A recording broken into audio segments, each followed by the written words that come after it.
hiç gurbotum yok. Kim gelip kolumdan kallar beni. Şeyle var yanan men, gülün valtım yok. Kim gelip sen kimin güldürür beni. Yoluna çıkmağa hiç gurbotum yok. Kim gelip kolumdan kallar beni. Şeyle var yanan men, gülün valtım yok. Kim gelip sen kimin güldürür beni. Arzu edip canım seni görebilmerim. Neredesin halın nenin bilebilmerim.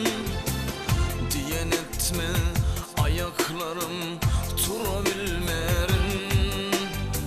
Ahmır arman içim yakıp öldürür beni.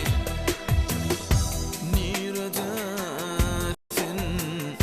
nerede yar?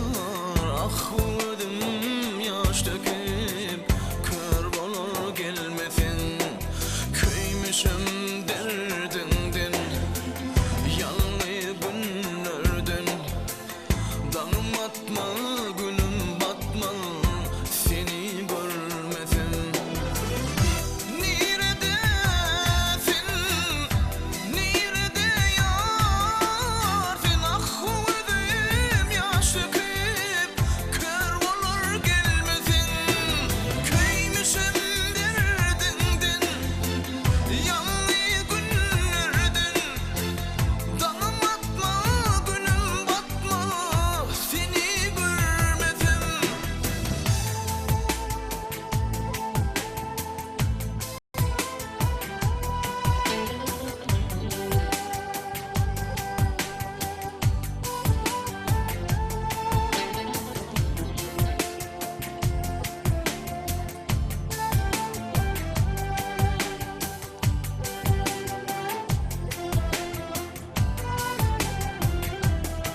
Ben seni yaklaman geçen günüm yok. Sensiz yaşamaya hiç hevesim yok.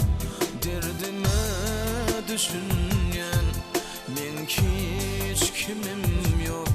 Gelmesin